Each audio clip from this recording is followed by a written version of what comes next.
The honourable member for Beaches, East York. Thank you. Excuse me. Thank you very much, Mr. Speaker. I'm happy to rise today in support of Bill 55, an act to amend the criminal code, and I'll be splitting my time with the member from Terrebonne-Blainville.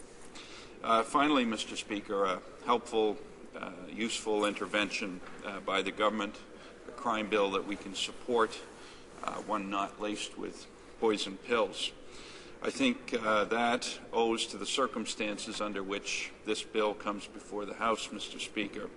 It's really the force of circumstances in the form of a Supreme Court-imposed deadline operating here, serving in a sense to take the matter out of the government's control. You see, it's the Supreme Court, Mr. Speaker, that's forced this amendment by way of its ruling in Queen and C, a case that dates back to April of 2012. The case involved the issue of unauthorized wiretapping, and in response to the constitutional challenges raised, the Supreme Court ultimately ruled that such a practice could be considered constitutional if the matter was authorized properly by way of legislation. So the Supreme Court, Mr. Speaker, gave the government some time to figure this out, a year in fact, and Bill 55 is the response.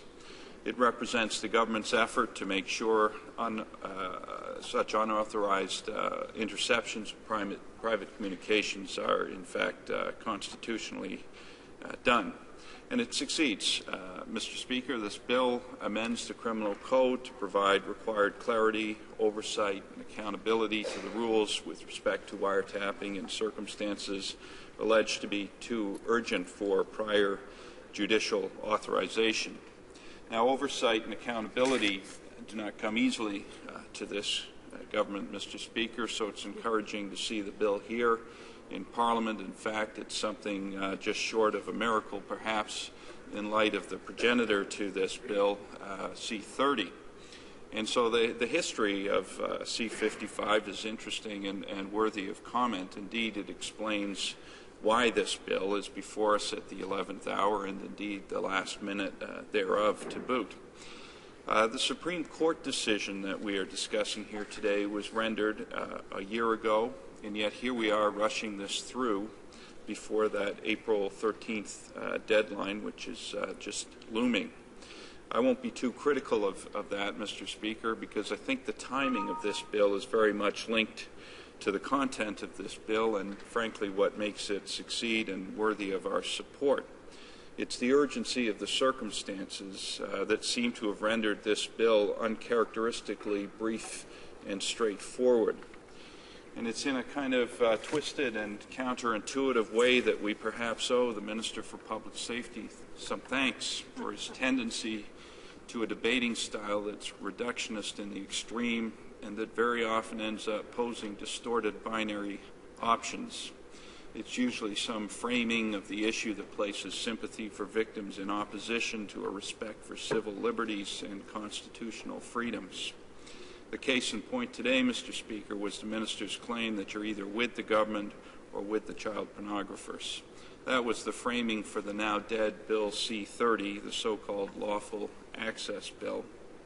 I call it the case in point, Mr. Speaker, because Bill C-30 was really the government's first crack at responding to the Supreme Court's invitation to put in place a legislative framework that would render constitutional the unauthorized interception of private communications.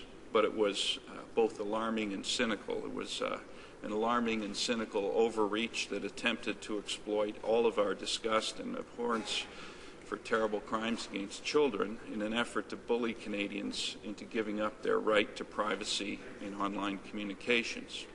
It was dubbed the, quote, Protecting Children from Internet Predators Act, Mr. Speaker. That bill would have allowed law enforcement to access Canadians' personal information without a warrant at virtually any time for virtually any reason.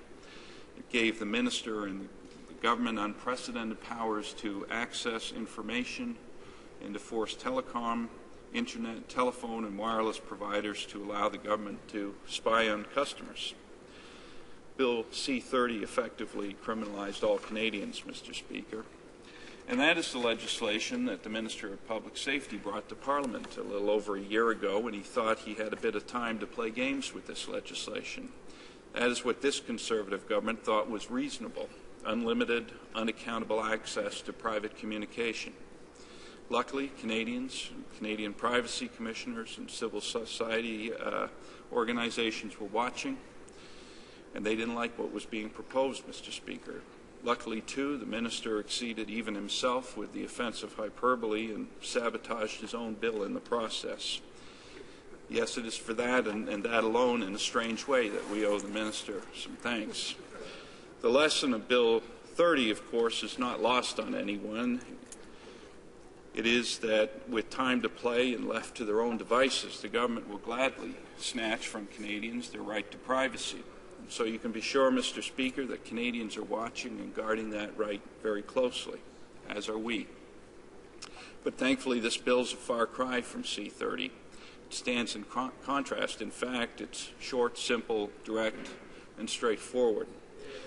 The task to be accomplished by way of this bill, Mr. Speaker, is to amend the Criminal Code to comply with the Supreme Court's 2012 order to change Section 184.4 of the Code to comply with the Canadian Charter of Rights and Freedoms, or to lose it. 184.4, as it is currently written, allows peace officers to intercept private communications in emergency situations where the officer or officers have reasonable grounds to believe that the situation is one of imminent harm to life or property.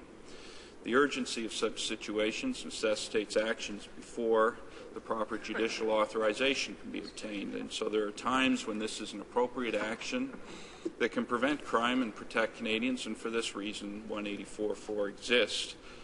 Where it has fallen short up to now is in the area of accountability, largely.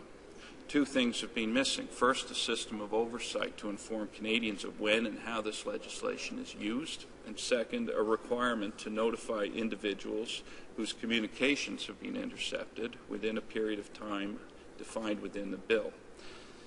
The court found that the Queen and C decision that this gap in the legislation constituted a violation of the Charter. So Bill C-55 closes this gap, perhaps not perfectly, but through the use of four mechanisms. First, the bill requires that the Minister of Public Safety and Attorney Generals of the provinces make public a report on the use of Section 184.4 to intercept private communications on an annual basis.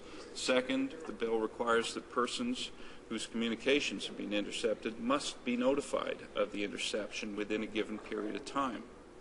Third, the bill narrows the definition of who can conduct this surveillance, changes it from peace officers to police officers.